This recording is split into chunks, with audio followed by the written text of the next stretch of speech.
Todas las dificultades emocionales que nos pasan a los seres humanos pueden ser catalogadas como trastornos mentales. Pues el día de hoy vamos a reflexionar si quizá lo único que necesitas es un bosque. Yo soy Juan Diego Álvarez, psicólogo humanista existencial, y esto es Psicología Más Humana. Bienvenidos.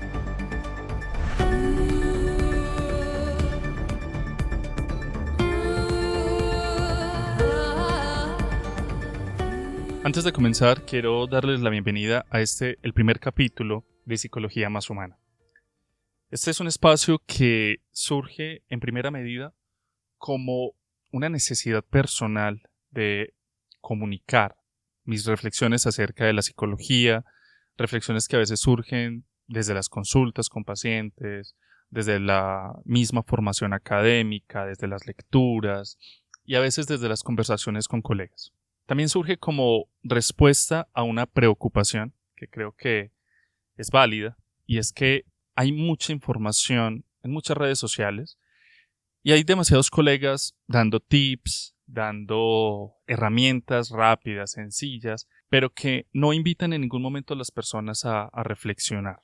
También entender que no todo lo que está en redes sociales, no todo lo que está en los foros está validado o es útil para la vida cotidiana o incluso para la resolución de conflictos o dificultades que podemos tener todos los seres humanos. Este espacio no busca ser un espacio de divulgación académica donde estemos dando conceptos elaborados o donde yo vaya a estar dándoles cifras o hablando de evidencias. No, quiero ser como coherente con la visión de psicología que elijo para las atenciones, y no es que no haya una rigurosidad detrás. No es que no haya un estudio detrás, solo que quiero compartirles más las reflexiones que hemos o que he desarrollado, no solo yo, sino mi equipo, y eventualmente estaré invitando a uno que otro colega a que hablemos así sobre psicología más humana. No solamente desde la psicología humanista existencial, sino desde otras corrientes de la psicología que buscamos precisamente acompañar desde una visión mucho más humana, mucho más cercana. Digamos que en la vida cotidiana no tenemos estadísticas, es decir, yo no me levanto diciendo, soy parte de este porcentaje de personas que tiene este trastorno, no. Y eso muchas veces no sirve para nada en la vida práctica. Pero sí, por ejemplo, saber que hay cosas que nos pasan a todos, ¿sí? Eso puede servir un poco más. Y bueno, y un poco por eso también es este primer capítulo, titulado Solo necesitas un bosque. Y ustedes se preguntarán por qué el título, ¿vale? El título surge a partir de una anécdota con una familiar.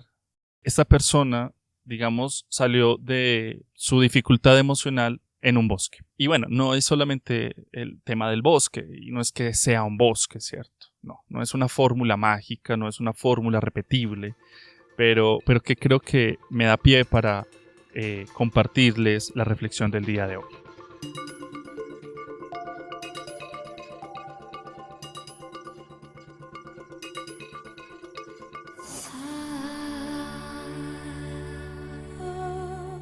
A mí me sorprende cómo cada vez más me llegan pacientes con diagnósticos, y casi siempre llegan con dos diagnósticos claros: trastorno depresivo, trastorno ansioso.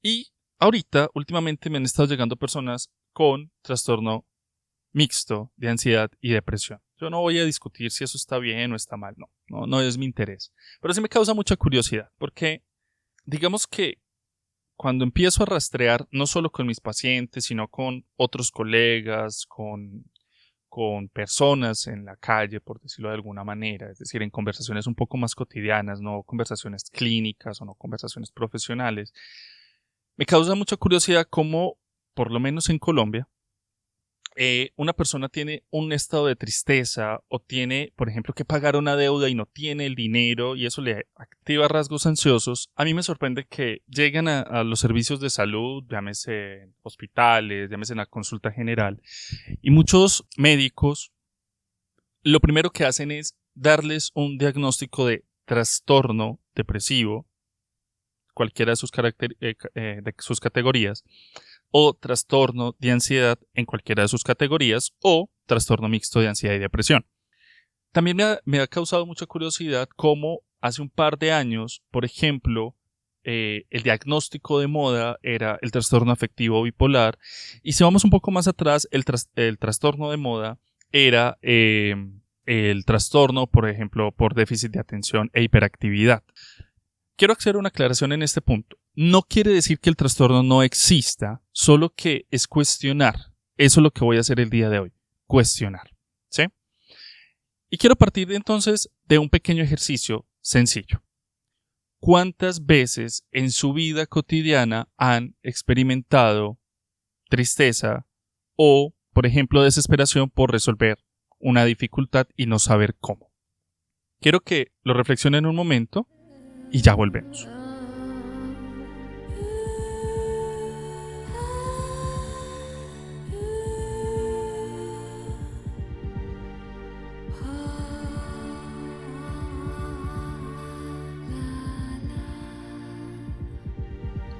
Yo espero que este ejercicio les haya funcionado, pues les haya permitido reflexionar un poco. ¿Por qué? Porque imagínense que ustedes lleguen con esa tristeza circunstancial, puntual, específica al hospital, donde el médico general. Y acto seguido, este profesional les dice, mira, tú tienes un trastorno depresivo, ¿cierto? Y acto seguido te dice, mira, te voy a mandar, en su época era por ejemplo la fluoxetina, ya ahora se envía otros medicamentos. Mira, te voy a mandar esta pastillita para que te mejores. Y empiezas a tomarte la pastilla y a tomarte la pastilla. Y estos medicamentos tienen unos efectos secundarios. Y empiezas a sentirte más triste, más aburrido, empiezan a aparecer ideaciones suicidas, porque eso es uno de los efectos, son algunos de los efectos secundarios, sobre todo cuando no existe el trastorno. Claro, en otros casos te enviarán a consulta, por ejemplo, con psiquiatría. Y entonces el psiquiatra te dará un diagnóstico, ¿vale? La pregunta un poco hacia donde quiero ir en este primer punto es, ¿realmente hay un trastorno de base? ¿O simple y llanamente es que el ser humano tiene derecho a sentirse triste? Les cuento un poco. Desde la psicología humanista existencial, como les digo, no es que neguemos o no es que rechacemos el diagnóstico. Claro, el trastorno existe, hay cosas que no podemos atender, que se necesita la medicación, y es verdad, se necesita en algunas circunstancias. En algunos casos yo también hago remisión a psiquiatría. De hecho, tengo psiquiatras de confianza y todo, ¿cierto? Pero, ¿qué es lo que ocurre? Cuando una persona llega con un estado de tristeza, con un estado de desesperación, y que no son los únicos estados con los que llegan, y lo que hacen es que diagnosticar con un trastorno, lo que termina ocurriendo es que, digámoslo así, vamos a atrofiar la vida de la persona que recibe el diagnóstico, ¿vale?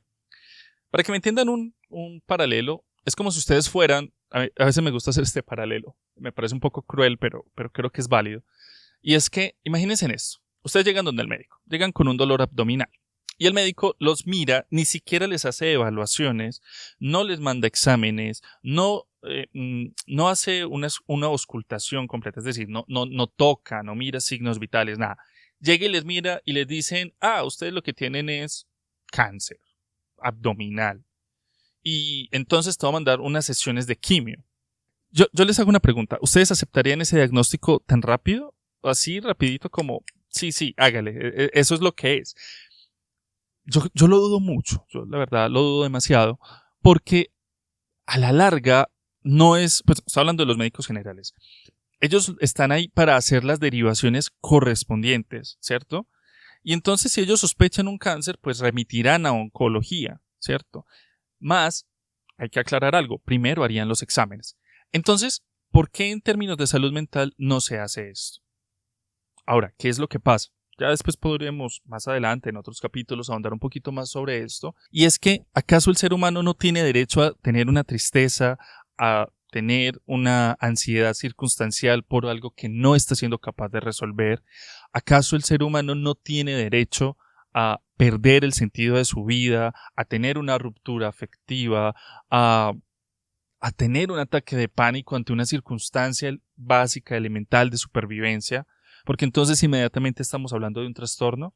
Resulta que una de las cosas por las cuales a mí no me gusta darle diagnósticos a mis pacientes, o sea, el diagnóstico es válido para la historia clínica, para las entidades gubernamentales, está bien, pero a veces no me gusta darle el diagnóstico a mis pacientes, de hecho, muy pocas veces lo doy, es precisamente por eso, porque lo que termina ocurriendo es que la persona, voy a hacer una corrección acá, no me gusta darles el diagnóstico porque cuando yo le digo a una persona, mira, tú tienes este diagnóstico, inmediatamente le estoy limitando las posibilidades en su existencia.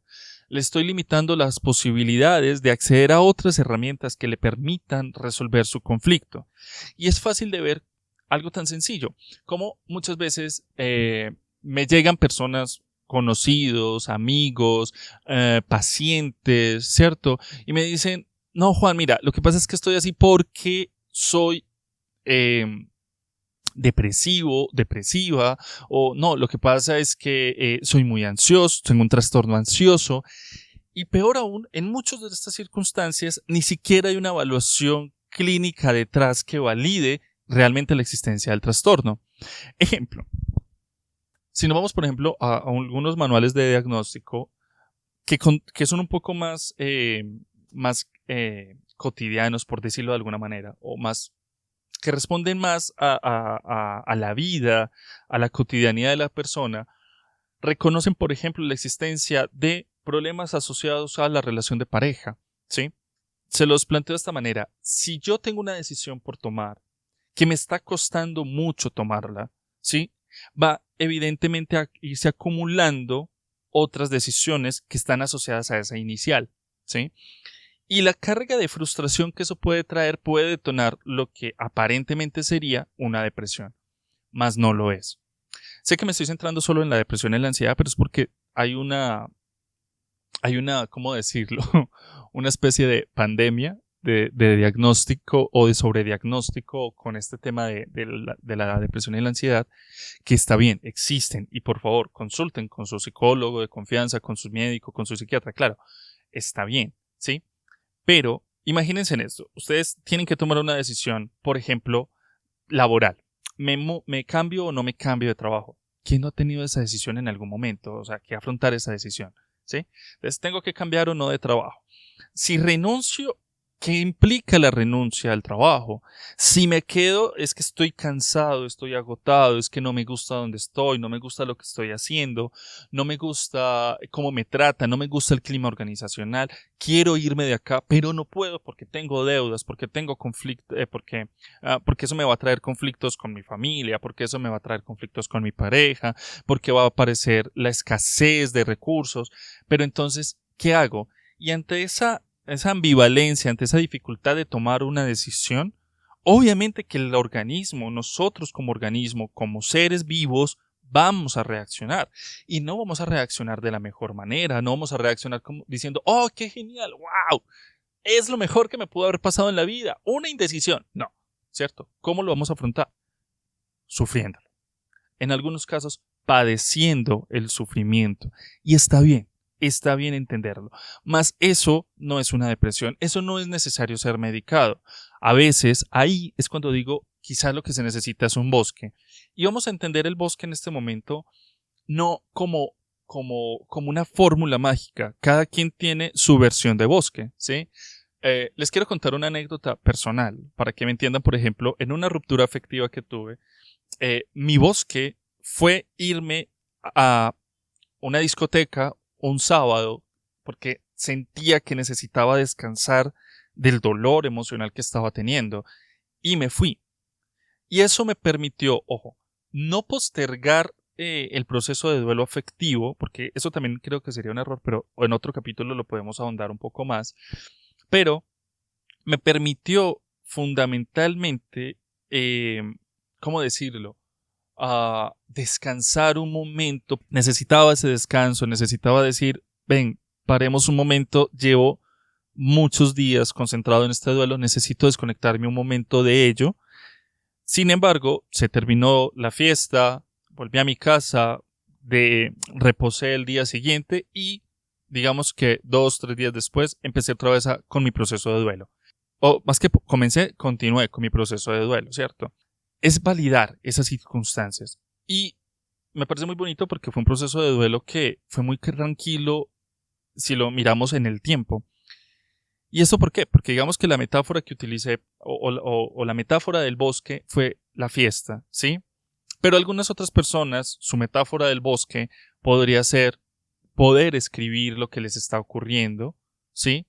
Poder, voy a pensarlo pensando acá en algunas anécdotas, puede ser escribir una novela, escribir un cuento, pintar, salir a caminar o, ¿por qué no, irse a un bosque, estar tranquilos un rato?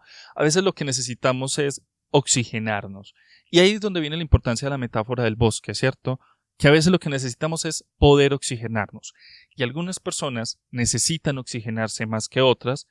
Algunas personas necesitan distraerse un poco más. Ojo con esto, quiero hacer una salvedad acá importantísima. La distracción no siempre es buena, más es una herramienta de la cual podemos echar mano, pero no siempre es buena. ¿Listo? De hecho, en lo personal no abogo por la distracción, ¿sí? Aunque entiendo que hay circunstancias en las que es altamente necesaria y por ende altamente funcional.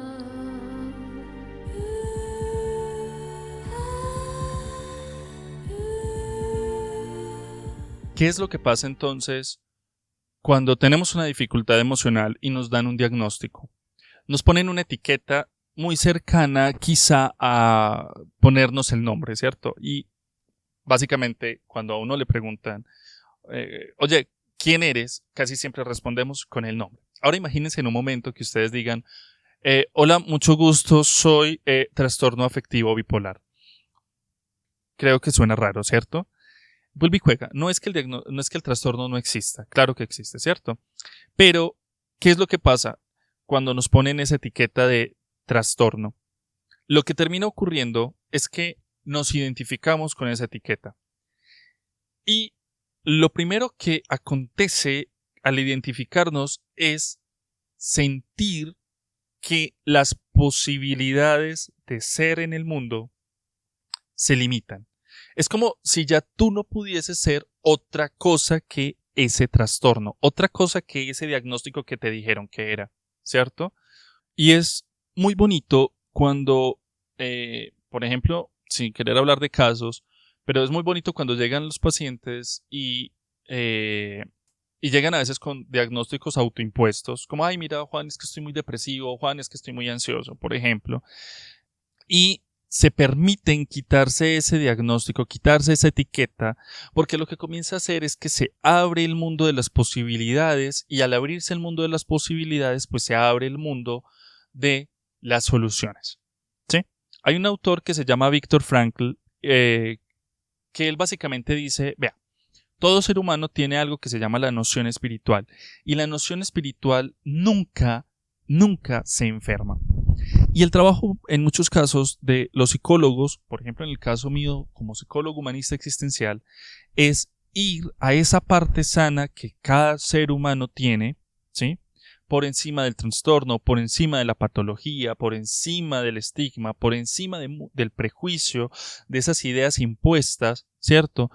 Por encima de eso, la noción espiritual llega y les dice, usted está sano. Y entonces, como psicólogo humanista existencial, voy allá, o más que voy allá, acompaño a la persona a que reconozca esa parte sana, porque desde ahí es desde donde puede comenzar a sanar, a curar, a solucionar muchas de sus dificultades, ¿cierto? Entonces, ¿para qué? Y eso se los quiero dejar a ustedes como preguntas. ¿Para qué limitarnos más? ¿Para qué ponernos, digámoslo así, como coartarnos en las posibilidades de solución? ¿Sí? Yo creo que ya de por sí la sociedad nos limita bastante, como para que corramos nosotros a limitarnos más. A mí me parece, la verdad, eso una especie de sinsentido, pero que está válido para quien lo quiera elegir, ¿cierto? Es que está bien, también es una opción dentro del mundo de las posibilidades. Ahora bien, si no tiene sentido limitarnos, ¿para qué entonces ponernos un diagnóstico tan a la ligera? ¿Sí? Ya en el siguiente segmento hablaremos un poco sobre el diagnóstico, ¿listo? Y qué se hace en esos casos, pero lo importante es entender que cuando nos diagnosticamos, cuando nos ponemos la etiqueta, nos limitamos. Y ojo con esto, quiero darles un abrebocas para futuros capítulos, pero no es solamente la etiqueta del diagnóstico, es que también en muchas ocasiones nos ponemos etiquetas que también nos limitan, ¿sí? Etiquetas que impiden la resolución. Es que soy muy conflictivo, es que yo racionalizo mucho, es que soy muy inteligente, es que soy muy bruto, ¿cierto? Y que son palabras que van apareciendo y que nos van definiendo de alguna manera, pero que al definirnos realmente lo que nos están haciendo es petrificarnos, como volviéndonos sólidos con la, ¿cómo decirlo? Con la imposibilidad de transformarnos, de coger esas situaciones que nos acontecen y transformarlas en algo nuevo, ¿cierto? En algo distinto. Entonces, básicamente, de ahí es donde viene mi crítica al diagnóstico por el diagnóstico, ¿sí? De ahí es de donde viene el creer que todo se resuelve con medicación y que solo hay una forma y es esa, la medicación, el diagnóstico, el tratamiento psiquiátrico, psicológico, médico, internar. No, a veces lo único que necesitamos es escuchar incluso el cuerpo, porque el cuerpo, por lo menos desde una visión más humanista, más naturalista y orgánica, organísmica, perdón, digamos que el cuerpo tiene la capacidad de hablar, ¿sí? Y cuando les digo que tiene la capacidad de hablar, es que es muy bonito cuando estamos haciendo ejercicios, con mis pacientes o en talleres que a veces hago, que son trabajos grupales, aparecen, por ejemplo, tensiones musculares. Y todos en algún momento hemos tenido al menos una tensión muscular. Ejemplo, en el hombro, ¿sí? Y que se siente y que casi siempre aparece como un peso asociado al estrés, de las obligaciones, de lo que tenemos que hacer.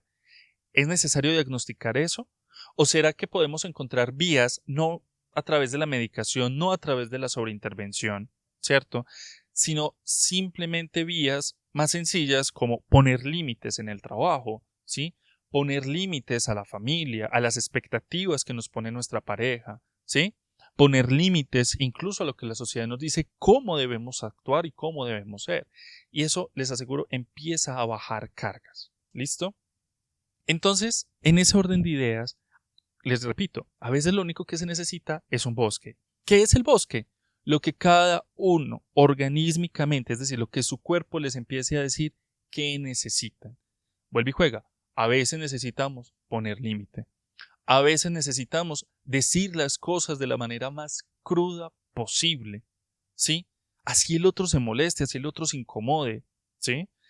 Pero que uno sabe que, o que digamos que uno entiende, hay algo en sí que le dice, mira, es que si no lo dices, eso se va a quedar ahí, eso va a seguir apareciendo, eso va a seguir doliendo, ¿sí? Y la verdad, ese dolor no tiene sentido. Ese sufrimiento en particular no tiene ningún sentido. Digámoslo de esta manera, el cuerpo tiene una profunda sabiduría capaz de ayudar a resolver muchos de los conflictos emocionales, ¿sí? E incluso, como les decía, escribir. Escribir es una forma, cantar es otra, gritar, llorar, reírse, es decir, darle rienda suelta a las emociones, a eso que sentimos, a eso que necesitamos expresar, ¿sí? Permite que muchas de las dificultades que tenemos se comiencen a resolver. A veces también lo que pasa es que necesitamos tomar una decisión puntual, clara, específica y no solo tomar la decisión, es hacer, ¿sí? Porque una cosa es que yo diga, yo decido ir a Dubái, pero no compro tiquetes, no me monto en el avión, no miro hospedajes, no miro nada, me quedo con la decisión. Ahí no estamos haciendo nada. Tomar la decisión también es llevarla al acto. Y a veces ese llevar al acto es eso, es el bosque que necesitamos. Tomamos la decisión, la llevamos al acto y aparentemente por arte de magia se resuelve. Gran parte de lo que hago a veces en el acompañamiento de pacientes es aclarar qué necesita la persona para resolver su estado emocional. Es que estoy muy triste. Miramos cuáles son las decisiones que no se han tomado, ¿cierto? Ojo, tampoco es que esto sea una fórmula, no es que nos vayamos a sentar con todos los pacientes, ven, ¿y cuál es la decisión que no has, no has tomado? No, no, no. Obviamente es un asunto del caso a caso, de la situación a la situación, pero eso suele ser una constante. Mira, es que estoy muy aburrido, es que estoy frustrado. Bueno, vamos a mirar cuáles son esas decisiones que no se han tomado. No, pues que ya tomé la decisión. ¿Y qué estás haciendo? No, estoy tratando de. El tratar es una inacción. De una vez les voy a adelantar. ¿Listo? ¿Por qué es una inacción? Porque el tratar no es hacer. Ah, es que estoy tratando de irme. ¿Ya te estás yendo? No. El asunto es, me voy y lo hago. Y ahí sí hay acto.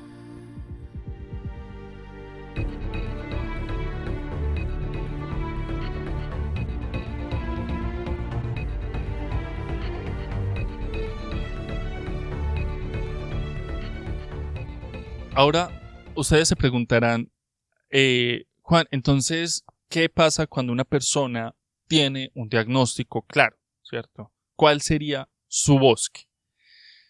Hay una cosa, o por lo menos hacia donde apunto y hacia donde algunos psiquiatras que conozco, que son de mi entera confianza, también apuntan, es que la persona consuma la menor cantidad de medicación posible, ¿cierto? Esto por muchos motivos, evitar muchos efectos secundarios, tratar de que la dosis sea la mínima o incluso no tomar ningún medicamento.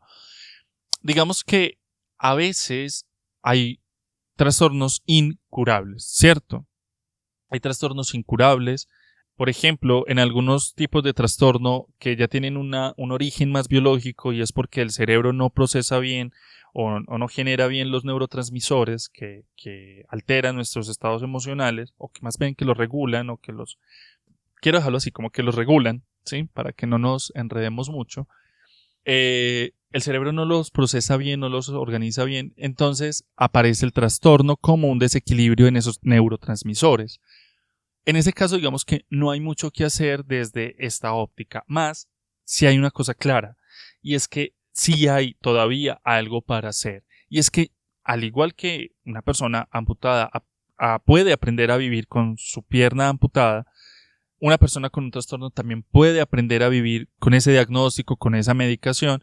Lo que hacemos desde la perspectiva psicoterapéutica es acompañar a las personas a que, digámoslo de esta manera, comprendan mejor su proceso, su forma, es decir, la manera como el trastorno les habita, los atraviesa, ¿cierto?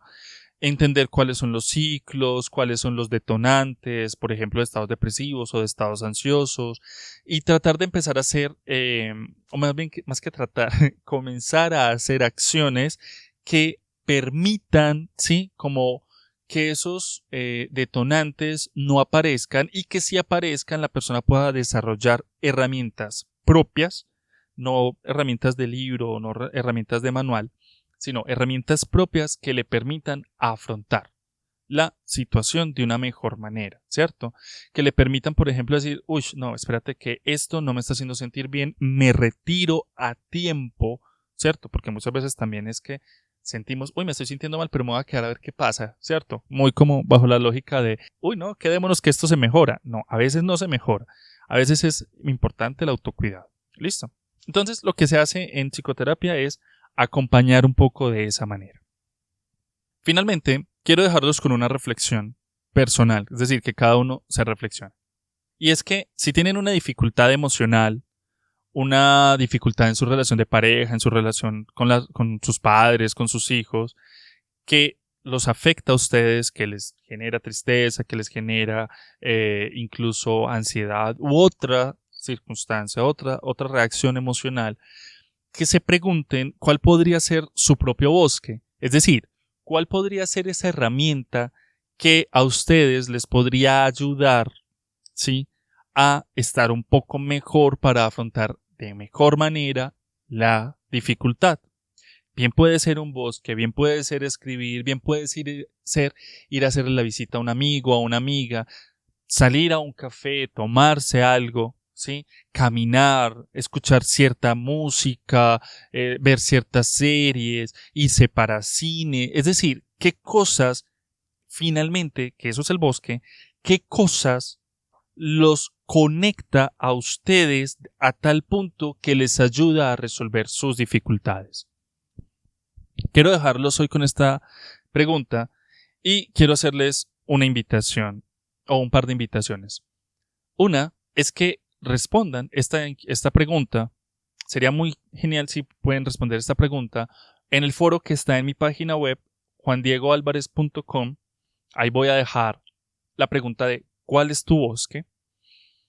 También en Instagram, en Facebook también me pueden seguir como Juando Álvarez en Instagram y Juando Álvarez 1 en Facebook. Y que también que me dejen sus respuestas a esta pregunta. También les quiero dejar como la posibilidad que me dejen temas sugeridos, temas que les gustaría que abordáramos desde esta visión, desde una visión más humana, desde una visión más cotidiana, desde una visión no tan patologizante, no tan técnica, sino más tranquila, más relajada, para que pues sea más digerible a sus dificultades, ¿cierto? O para ustedes finalmente. También lo van a poder hacer a través del foro en la página web o a través de las redes sociales. Igual los invito a que me sigan para que podamos estar mucho más en contacto y así poderles seguir compartiendo estos podcasts, que la idea es que salgan uno cada mes. No siendo más, muchas gracias por quedarse hasta el final. Yo soy Juan Diego Álvarez, psicólogo humanista existencial, y esto fue Psicología Más Humana. Hasta pronto.